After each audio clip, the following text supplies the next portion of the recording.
If you rely on Social Security or disability benefits, a storm is building on the horizon, and it might bring more money in your pocket, but it could also leave millions behind.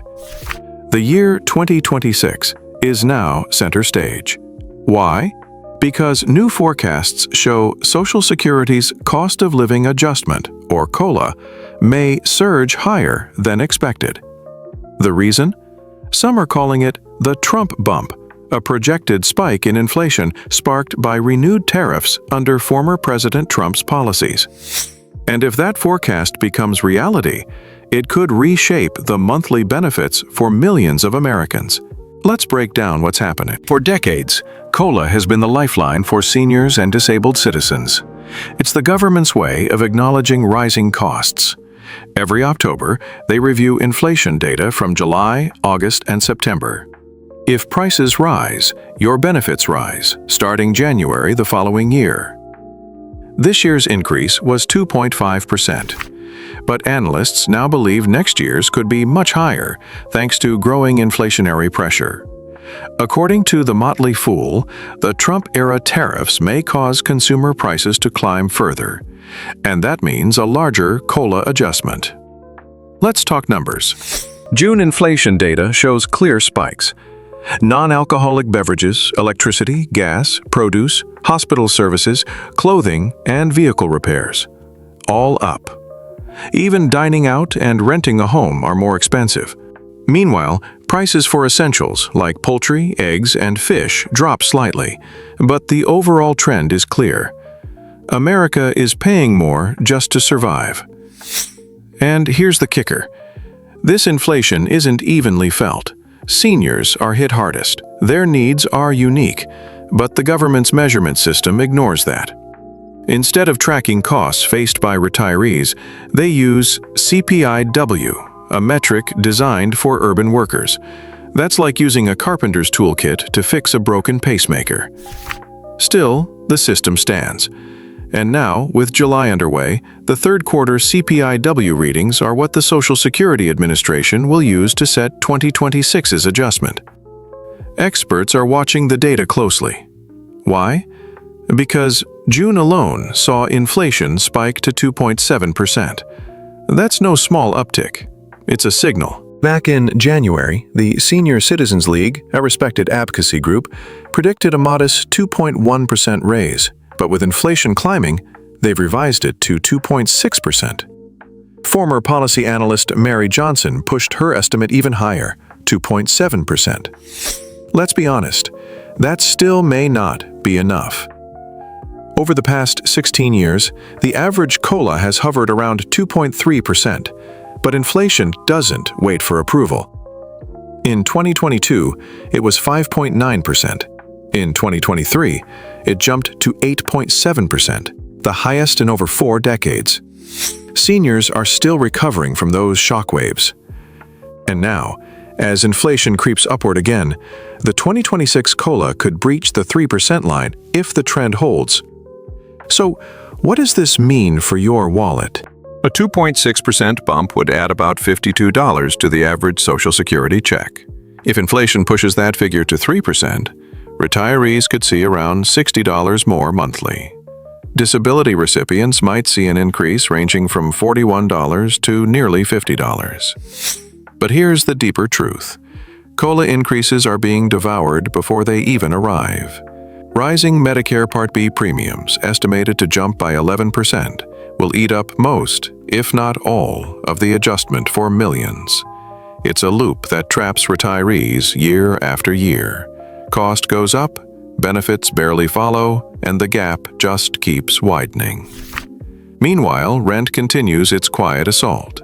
Across the country, stories are emerging of seniors paying $800, $1,000, even $1,300 in rent, while receiving barely $1,900 in Social Security.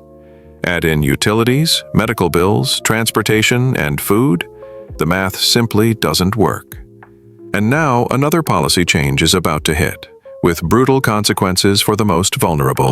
Starting September 30th, 2025, paper checks for Social Security will be eliminated. Beneficiaries must transition to direct deposit via a bank or the government-issued Direct Express debit card. No exceptions, no grace period. It's being sold as efficiency, but in truth, it's exclusion. Thousands of elderly Americans, many isolated, some disabled, some simply afraid of banking technology, will be forced into a system they don't trust or understand. If they don't comply, their payments stop. Period. Waivers? They exist, but only in theory. To get one, you must now apply through the Treasury Department, not the Social Security office you visited for years. Only 3 categories qualify: severe mental impairment, extreme rural isolation, or being denied direct express access. Everyone else? You're on your own. Unless you're 104 years old or older, you don't qualify for a permanent exemption. That's not a joke. That's federal policy. What makes this worse is the timing. While benefits are under pressure, premiums are rising, and living costs are exploding, this directive adds yet another bureaucratic hurdle. It doesn't feel like modernization. It feels like abandonment.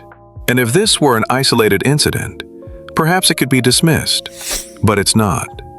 It's part of a larger pattern, one where federal safety nets are slowly shifting their weight off the people who need them most. Think about it.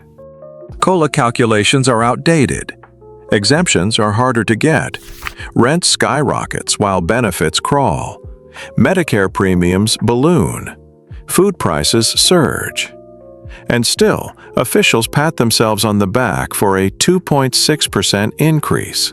It's not just a policy failure, it's a moral one. So what's the solution? Start by fixing the formula.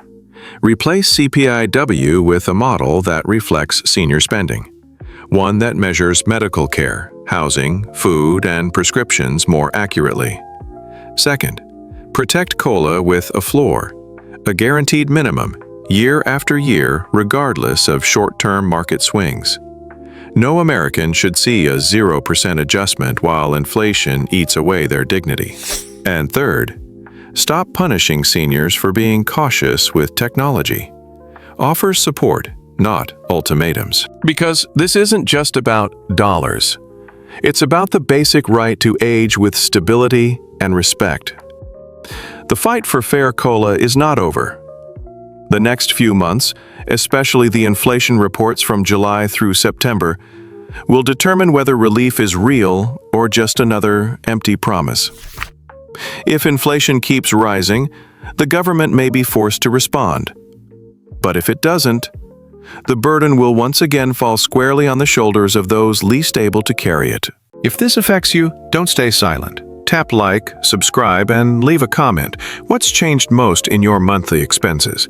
Where do you feel the squeeze? Rent? Gas? Medication?